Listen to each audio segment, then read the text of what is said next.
वरहमतुल्लाहि वबरकातुहू। उम्मीद करता हूँ आप सब लोग खैरियत से होंगे।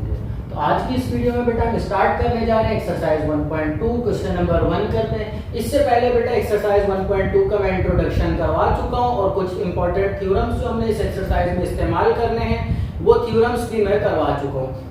अगर आपने मेरी पिछली वीडियो नहीं देखी है जिसमें मैंने ये सारा इंट्रोडक्शन करवाया तो आपको डिस्क्रिप्शन में लिंक मिल जाएगा, वहां से जाकर आप देख सकते हैं। और अगर आप मेरे चैनल पर नहीं हो तो मेरे चैनल को सब्सक्राइब करना ना भूलिएगा। बेटा क्वेश्चन नंबर 1 में हमें गिवन क्या है देख लेते हैं। क्वेश्चन नंबर 1 में हमें बोला जा रहा है गिवन दैट, हमें कुछ चीजें क्वेश्चन में गिवन है, वो क्या है, limit x approaches to a f of x equals to 2।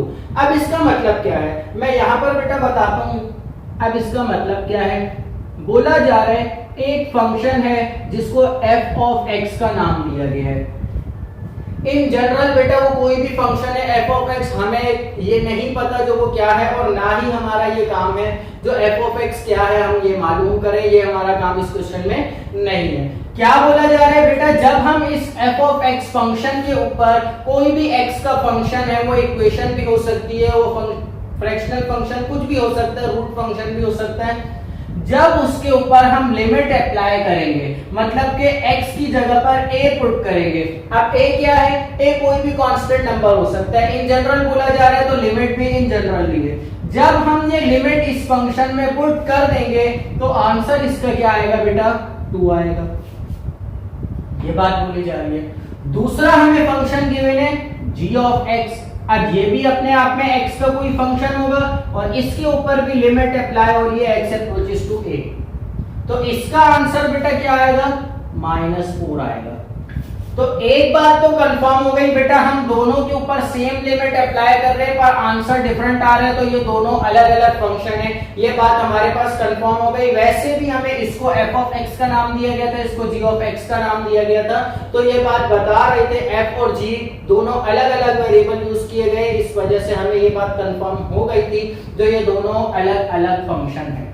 अब हमें क्या बोला जा रहा है, तीसरी बात h of x लिया गया है जिसके ऊपर लिमिट दोबारा से x approaches to a apply की है, तो इसका आंसर क्या आया है, 0 आया है। अब ये तीन चीजें हमें सवाल में गिवन है, बोला क्या जा रहा है, अब ये देखें फाइंड द लिमिट्स। अब लिमिट्स फाइंड करनी है, किसकी लिमिट्स फाइंड करनी है, पार्ट ए में हमें बोला जा रहा है जब ये लिमिट जो हम f of x पर अप्लाई कर रहे हैं तो आंसर 2 आ रहा है, g of x पर अप्लाई कर रहे हैं तो -4 आ रहा है और h of x पर अप्लाई कर रहे हैं तो आंसर 0 आ रहा है। ये लिमिट अगर इस होल फंक्शन के ऊपर अप्लाई की जाए मतलब f of x और g of x को 2 से मल्टीप्लाई करके इन दोनों फंक्शंस को ऐड कर लिया जाए, जो आंसर आएगा ऐड करने के बाद उसके ऊपर मैं ये limit x approaches to a apply करूंगा तो क्या आंसर आएगा, मेरा मकसद वो मालूम करना है। तो चले स्टार्ट करते हैं बेटा। यहाँ पर मुझे फंक्शन गिवन है limit x approaches to a f of x plus 2g of x।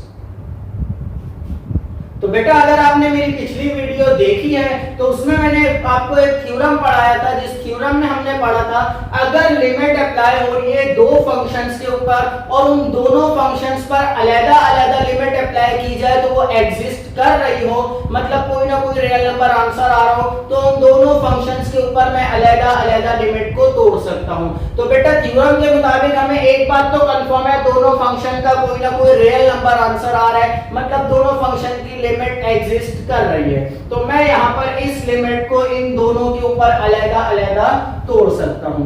तो देखें यहाँ पर क्या होगा बेटा, limit x approaches to a f of x plus limit x approaches to a two g of x। Next step बेटा क्या होगा, बेटा एक और स्टेटमेंट हमने उस थ्योरम में पढ़ी थी, जब लिमिट किसी फंक्शन के ऊपर अप्लाई हो रही हो और फंक्शन के साथ कोई कांस्टेंट हो तो वो कांस्टेंट लिमिट से पहले आ जाता है। तो अब देखें यहाँ पर क्या होगा, ये वाली फर्स्ट वाली टर्म सेम रहेगी, limit x approaches to a f of x plus ये कांस्टेंट बाहर 2 बाहर आ जाएगा और limit x approaches to a g of x। अब बेटा सवाल में हमें गिवन था limit x approaches to a f of x किसके बराबर है 2 के, तो मैं यहाँ पर डायरेक्ट लिख सकता हूँ सिंस लिखकर बेटा यहाँ पर ये दोनों लिखेंगे आप, जो f of x किसके बराबर है और g of x किसके बराबर है। मैंने यहाँ पर लिखा हुआ है तो इसलिए मैं डायरेक्ट वैल्यू पुट कर रहा हूँ। f of x 2 के बराबर है और यहाँ आ जाएगा प्लस ये वाला 2 सेम आएगा और g of x बराबर है बेटा -4 के। यहाँ आ जाएगा 2 प्लस माइनस 2 4 जा 8 और सिंप्लीफाई करेंगे तो आंसर आ जाएगा -6। तो बेटा ये देखें हमने पार्ट ए को बड़ी आसानी से क्वेश्चन नंबर 1 के सॉल्व कर लिया है। सिंपल आपने क्या किया, थ्योरम की स्टेटमेंट को यूज करते हुए यहाँ पर इनके ऊपर अलग-अलग लिमिट्स तोड़ी और लिमिट्स तोड़ने के बाद सिंप्लीफाई कर लिया। पार्ट बी भी कर लेते हैं बेटा, इसी तरह से होगा।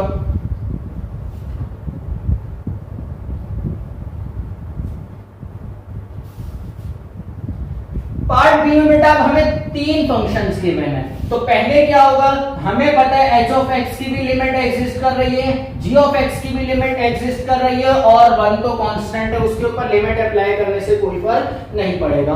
अब यहाँ पर कुछ बच्चों के जहन में सवाल ये उठेगा h of x पर तो हम लिमिट अप्लाई कर रहे हैं तो आंसर 0 आ रहा है, तो ये कैसे एग्जिस्ट कर रही है। बेटा ये बात भी हमने पढ़ी थी इंट्रोडक्शन में, जो लिमिट एग्जिस्ट करने का मकसद ये है आंसर कोई ना कोई रियल नंबर आना चाहिए, अनडिफाइंड फॉर्म नहीं आनी चाहिए। अनडिफाइंड फॉर्म कौन सी थी, अनडिफाइंड फॉर्म मैंने 2-3 आपको लिखवाई थी, 0/0, infinity upon infinity, infinity multiply by infinity, ये 3-4 फॉर्म्स जो मैंने लिखवाई थी बेटा ये अनडिफाइंड फॉर्म थी। अगर ये आंसर आ रहा है तो हम बोलेंगे लिमिट एग्जिस्ट नहीं कर रही। इन केस अगर सिर्फ और सिर्फ इंफिनिटी आंसर भी आ रहा है तो फिर भी हम बोलेंगे लिमिट एग्जिस्ट कर रही है।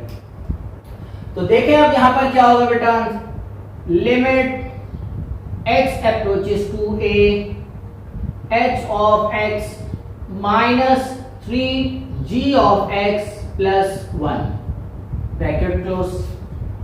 नेक्स्ट स्टेप क्या होगा बेटा, तीनों की लिमिट एग्जिस्ट कर रही है, तीनों के ऊपर अलग-अलग तोड़ लेंगे लिमिट को। Limit x approaches to a h of x minus, अब ये 3 कांस्टेंट है, जैसे हमने यहाँ पर बाहर निकाला था उसने बाहर ही आना है नेक्स्ट स्टेप में, तो मैं यहीं पर ही इसको डायरेक्ट बाहर निकाल लेता हूँ। मैं एक ही स्टेप में थ्योरम की 2 स्टेटमेंट्स यूज कर रहा हूँ।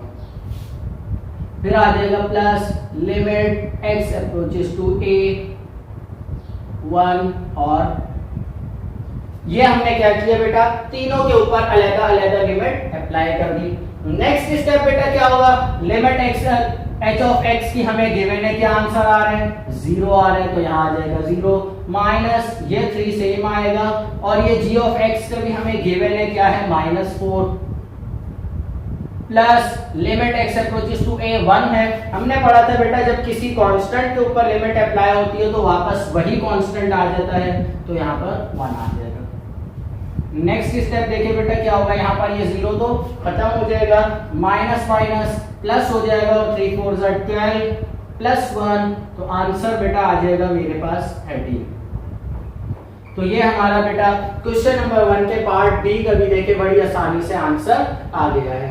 इसी क्वेश्चन के आगे के पार्ट्स भी कर लेते हैं बेटा। पार्ट सी और डी मैंने यहाँ पर लिख लिया है, पार्ट सी और डी में हमें क्या करना है वो भी देख लेते हैं। पार्ट सी यहाँ पर हमें गिवन है limit x approaches to a f of x multiply by g of x। तो बेटा ये बात भी हमने पढ़ी थी थ्योरम की स्टेटमेंट नंबर 3 में, जो अगर दो फंक्शंस आपस में मल्टीप्लाई हो रहे हो और उन दोनों के ऊपर होल लिमिट अप्लाई हो रही हो, इन केस उन दोनों की अपनी फंक्शनल लिमिट एग्जिस्ट कर रही हो तो हम दोनों के ऊपर अलग-अलग तोड़ सकते हैं। तो ये बात पता है, हम इन दोनों के ऊपर अलग-अलग अगर लिमिट अप्लाई करें तो वो एग्जिस्ट कर रही है, तो हम इन दोनों पर तोड़ सकते हैं लिमिट को। तो यहाँ पर भी क्या होगा बेटा, limit x approaches to a f of x multiply by limit x approaches to a g of x।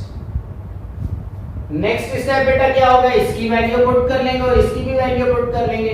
f of x वाली लिमिट की वैल्यू हमारे पास 2 है और g of x की वैल्यू हमारे पास -4 है, तो 2 × -4 हमारे पास आंसर आ जाएगा -8। तो सिंपली बेटा देखिए हमने यहाँ पर पार्ट सी तो बड़ी आसानी से सॉल्व कर लिया है। पार्ट डी में हमें क्या बोला जा रहा है देख लेते हैं। गिवन है हमारे पास limit x approaches to a g of x का whole square.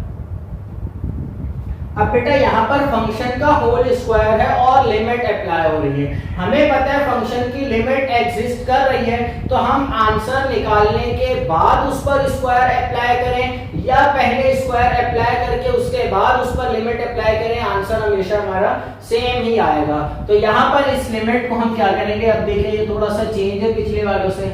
Limit x approaches to a g of x का होल स्क्वायर आ जाएगा। मतलब हमने फंक्शन के ऊपर लिमिट अप्लाई कर ली। ये सेम एज इट इज उस वाली स्टेटमेंट की तरह जिसमें हमने पढ़ा था अगर रूट के अंदर कोई फंक्शन आ जाए तो हम रूट में अप्लाई कर सकते हैं। तो रूट क्या है, रूट है हमारे पास, रूट होता है, रूट को हटाकर हम पावर लगा लेते हैं 1/2। तो पावर 1/2 हो, पावर 2 हो, 3 हो, बात तो एक ही है ना। मतलब कैलकुलेशंस थोड़ी सी चेंज होती है तो सारी पावर्स ही ना। तो मतलब जो रूल इधर है वही पावर रूल इधर भी अप्लाई होगा। तो सेम एज इट इज हमने क्या किया, इसकी लिमिट एग्जिस्ट कर रही थी तो इसके ऊपर हमने लिमिट अप्लाई करके होल स्क्वायर लगा दिया। अब यहाँ पर g ऑफ x की हमें वैल्यू गिवन है वो है -4, तो यहाँ आ जाएगा -4 और ये वाला होल स्क्वायर सेम आ गया। और -4 का स्क्वायर आप लोगों को पता है बेटा होता है 16। तो यहाँ पर देखें हमारा पार्ट डी का भी आंसर आ गया। इसके बाद बेटा पार्ट ई और एफ है। ई वाले में रूट फंक्शन है, सिंपल आपने रूट के अंदर लिमिट अप्लाई कर देनी है। मैं यहाँ पर साइड पे हिंट दे देता हूँ आप लोगों को। हमें गिवन है यहाँ पर limit x approaches to a cube root और 6 प्लस f ऑफ x। तो यहाँ आ जाएगा 6 प्लस एफ ऑफ एक्स। अब देखें क्या होगा, यहाँ पर ये लिमिट जो है अंदर रूट में अप्लाई हो जाएगी। मतलब limit x approaches to a 6 plus limit x approaches to a f of x और होल पावर लग जाएगी 1/3। फिर इसको आप लोग सिंप्लीफाई कर लेंगे, ये कांस्टेंट है 6 सेम आ जाएगा और इसके आपको वैल्यू गिवन है 2। तो 6 प्लस 2 8 का क्यूब रूट लेंगे तो वो आंसर 2 आ जाएगा। और सेम एज इट इज इसी तरह से पार्ट एफ है जिसमें डिनोमिनेटर में हमारे पास g ऑफ x गिवन है, तो आप लिमिट जो है डिनोमिनेटर पर अप्लाई करेंगे और आंसर उसका भी एक रियल नंबर आ जाएगा। तो यहाँ पर बेटा हमारा क्वेश्चन नंबर 1 जो है वो कंप्लीट हो गया है। इंशाल्लाह बेटा नेक्स्ट वीडियो में हम आगे के क्वेश्चन सॉल्व करेंगे। इसमें हमें इन जनरल एक फंक्शन गिवन था और उसकी लिमिट गिवन थी। आगे जो हमारे पास सवाल आ रहे हैं उसमें हमारे पास फंक्शन गिवन है और हमने खुद से मालूम करना है जो लिमिट एग्जिस्ट कर रही है या नहीं कर रही। तो आज की वीडियो बेटा यहीं पर ही खत्म करते हैं। अगर आपने मेरे चैनल को अभी तक सब्सक्राइब नहीं किया तो बेटा वीडियो से जाने से पहले चैनल को सब्सक्राइब जरूर कर लें। और उम्मीद करता हूँ आज जो समझाया वो समझ आ गया होगा। अल्लाह हाफिज।